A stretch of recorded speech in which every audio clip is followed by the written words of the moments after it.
The wagon yard at Fort Pemberton smelled of coal smoke and manure the morning Mercy Talbot tried to prove the whole county wrong, and by noon it smelled of failure instead. 90 turkeys, 90 birds. She had walked 6 miles behind a borrowed cart, driven up the frozen ruts of the supply road, and promised in writing, with her own cramped signature under Sergeant Josiah Greer's, that they would be fat, dressed and delivered by the 15th of December for the garrison's winter mess.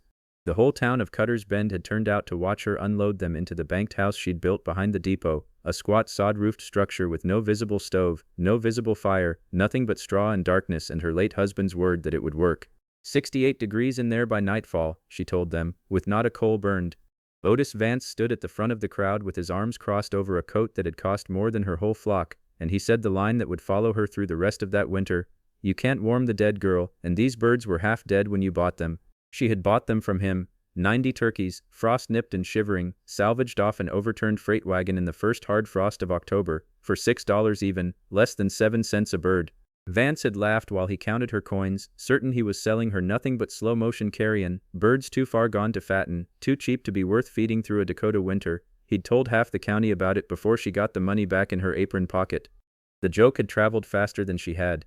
Now the joke was standing in the wagon yard watching her prove him right. The banked house worked on heat that came from beneath the birds, not above them. A bed of green manure and threshing straw, layered 3 parts straw to 1 part manure, packed 18 inches deep under the roosting floor, left to ferment. The rot itself made warmth, real warmth, the kind that could hold a coop 40 degrees above the outside air, without a single spark. It was not Mercy's idea. It was her husband Amos's, and his father's before him, written out in a ledger with a cracked leather spine that she had not opened since the day 2 winters back, when the influenza took him in 9 days flat. She had followed the ledger's numbers as best she remembered them. She had not followed them well enough. At 10:30, with Sergeant Greer and half the town watching, the floor of the banked house gave a groan like a ship taking on water, and then the north wall sagged inward 6 full inches as the packed bedding beneath it, overheated and untended, buckled under its own fermenting weight. Turkeys screamed. Turkeys can scream. Anyone who has heard it will tell you it is a sound you do not forget, and scattered through the gap in a stampede of wings and frost-white breath, 11 were trampled outright, 4 more bolted through the open depot gate and were never recovered. Sergeant Greer, a broad man with a ledger of his own tucked under one arm, watched the whole collapse without saying a word, then turned to Mercy Talbot and said only, "I'll need to speak with the post quartermaster about the Talbot contract." That was the whole of it. No shouting. No further mockery needed. By that evening, the supply agreement that would have carried her through to spring was formally withdrawn, the paper delivered to her door by a corporal too young to meet her eye. Otis Vance's own flock, half the size of hers and twice the price per bird, would carry the garrison contract instead. She counted the dead turkeys twice, as if the number might change on a second count. It did not. 15 birds lost, in front of the whole town, in under 4 minutes. That night she did not go to bed. She sat at the kitchen table with a tallow candle burned down to its last inch and pulled Amos's ledger off the shelf where it had sat, unopened, gathering the fine gray dust of 2 winters. His handwriting slanted hard to the right, the same slant it had held since he was a boy learning letters from his own father in this same house. She found the page on bank's heat quickly enough. He had marked it with a folded strip of oilcloth, and she read it 3 times before she understood what she had done wrong. Asterisk, turn the bed weekly asterisk, he had written. Asterisk, heat unchecked breeds gas beneath the straw, and gas swells the packing until it lifts the floor joists. A banked house wants tending same as a fire wants tending, only slower, and a man forgets that slowness is not the same as safety. She had not turned the bed once in 19 days. She had trusted the numbers and forgotten the labor the numbers were built on. There is a particular kind of quiet that settles over a person who has failed in public, and it is not the quiet of grief, which comes in waves, but the quiet of shame, which comes in one long unbroken sheet and does not lift for a long while. Mercy Talbot lived inside that sheet for the better part of 3 weeks. She moved what remained of her flock, 75 birds now, and the 4 missing ones presumed lost to the timber wolves that ran the river bottoms in hard winters, out of the ruined banked house and into the old hay barn at the back of the property, half a mile from the road, where no one passing would see what she was doing or how long it took her to do it. She worked alone. Her hired man, Jonah Pruitt, a rail-thin young widower with 2 children of his own to feed, came only in the mornings now, and even then his silences had a different shape to them than before. He had signed on that autumn on the promise of a share of the Fort Pemberton contract money. That money did not exist anymore. "There's a rail camp forming up past Willow Creek," he told her on the 17th of December, not looking at her, looking instead at the frost patterns on the barn window. "Paying $11 a month and found. I've got Sarah and the boy to think of, Mrs. Talbot." "I know it," she said. "I'm not leaving today." "I know that too." He left it there, and so did she, and for 4 more days neither of them spoke of it again, though it sat in the barn with them like a third presence, patient and cold. She rebuilt the bedding in sections that winter, testing depth and ratio in small trial pens no bigger than a wagon bed, turning each one by hand every 7th day exactly, driving a thermometer stem, a brass one, Amos's, the glass miraculously unbroken through 2 winters of storage, down through the straw to read the true heat at the roosting floor rather than trusting her palm the way she had before. 61 degrees, 64. On the coldest morning of the month, with the outside air standing at 11 below and every water trough in the county sheeted with ice, her smallest trial pen held steady at 66 degrees for 11 straight hours, and she sat on an overturned bucket in the near dark of the barn and put her face in her hands, not from joy exactly, but from something close enough to it that she let herself sit there a long while before she got up and did the evening chores. Only one person in Cutter's Bend still believed her capable of anything by then. Eli Cobb was 11 years old, the miller's son, a boy with a stammer that vanished entirely whenever he talked about anything mechanical, gears, bellows, the workings of things. He rode out to the Talbot place twice a week on a mule too old to be worth stealing and asked, every time, the same question, "Is it holding, ma'am?" "It's holding, Eli." "Can I see the brass one, the thermometer?" She let him.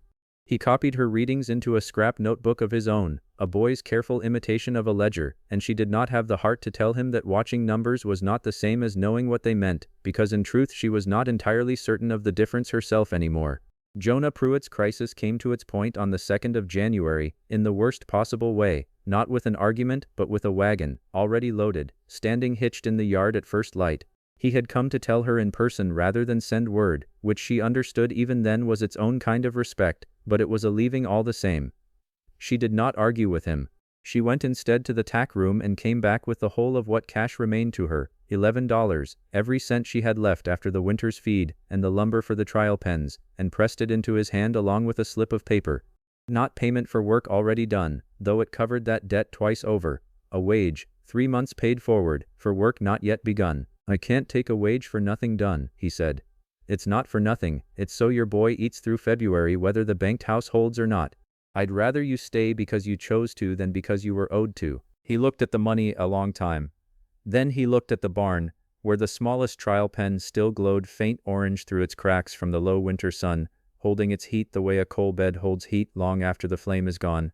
He unhitched the wagon without another word, and led the team back into the barn, and that was the whole of what passed between them on the subject, then or ever again. The first real warning came from the dog.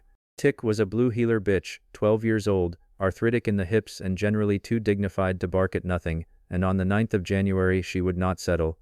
She paced the length of the barn from dusk until well past dark, ears low, refusing her supper, standing at intervals at the closed door with her nose lifted to a crack in the boards, as if she could read the sky through half an inch of pine. Mercy had seen this before, once. The winter Amos died, 3 days before the blizzard that had killed 6 head of cattle in the Kessler pasture 2 miles off. The barometer glass her husband had hung by the kitchen door, untouched in 2 years, had dropped 4 full points since morning. Geese had gone over southbound the day before, a full month later than any goose ought to fly south, driven by something in the air they understood better than any human did. She sent Eli home early that day, over his stammered protest, and told him to tell his father to bank the mill's own stove heavy and check every window seal in the house. "Is it coming bad?" he asked her. "I believe it is. Nobody else thinks so, Mr. Vance says the glass is just old and sticking." "Mr. Vance can believe what he pleases. You go on home, Eli, and mind your father." The storm broke on the 11th of January, 1880, and old men in that county would still be talking about it 30 years later as the worst winter Dakota Territory had seen since its settling. 3 days of wind out of the northwest that never once dropped below 40 miles an hour, temperatures that fell to 31 degrees below zero on the second night, snow driven so fine and so hard it scoured the paint clean off the north side of every barn from Cutter's Bend to the river.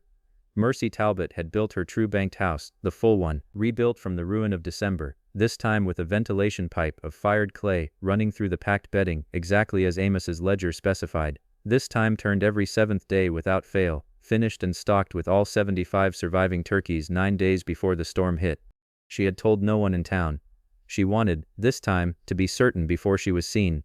Oh, and the second night of the blizzard, with the wind screaming loud enough to drown out her own voice at 10 paces, Jonah pounding on the kitchen door to tell her something had gone wrong at the county road, a man down, a horse foundered in a drift, visibility at less than a wagon's length. Mercy learned who the man was before she learned anything else about him.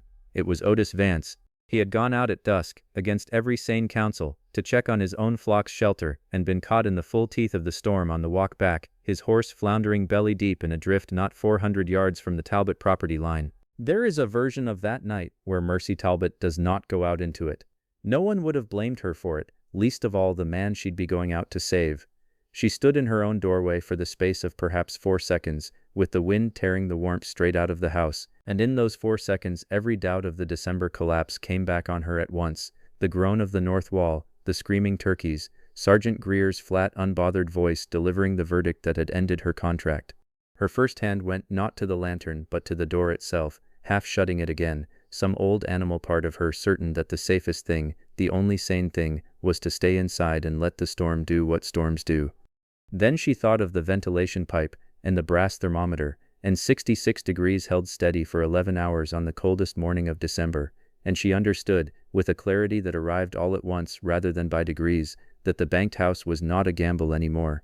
It was a fact she herself had built and tested and turned every 7th day without fail. She had simply not yet trusted it in a crisis the way she trusted it on an ordinary Tuesday.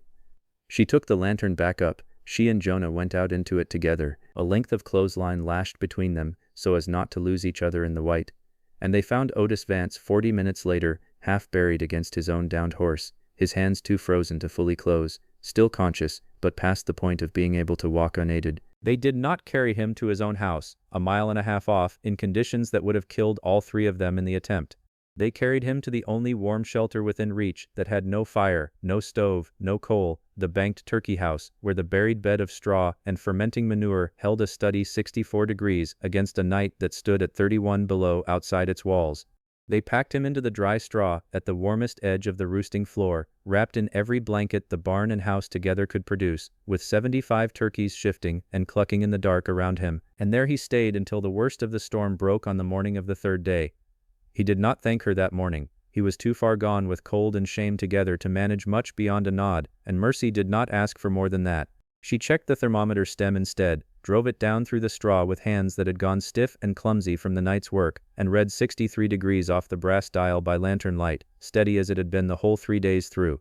Asterisk held through the worst of it, asterisk, she wrote in Amos's ledger that same morning, in her own hand beneath his, the first entry she had ever added to that book. Asterisk 63 degrees, 3rd night of the storm, wind recorded past 40 miles the whole time, turning weakly does what he said it would do. Wish he were here to see it hold. Word of the rescue went around Cutter's Bend the way word always does, but Mercy Talbot did not go into town to hear it told.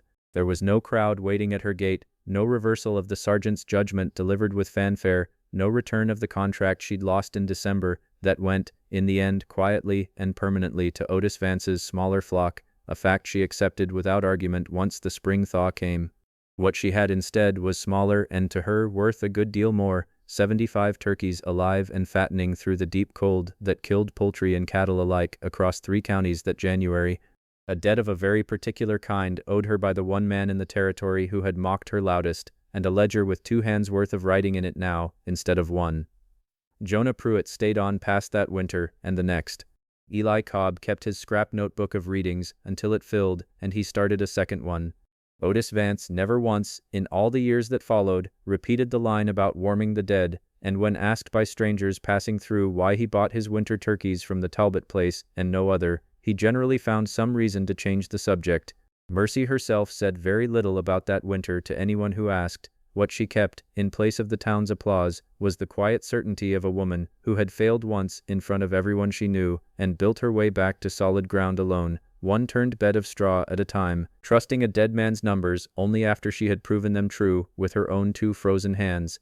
She wrote one more line in the ledger before she closed it that spring, and it was this. Amstens he, num merstist, a des. Asterisk a method broken in public is not a method disproven. It only means the failure came before the proof did, and not after. Most worthwhile things arrive in that order.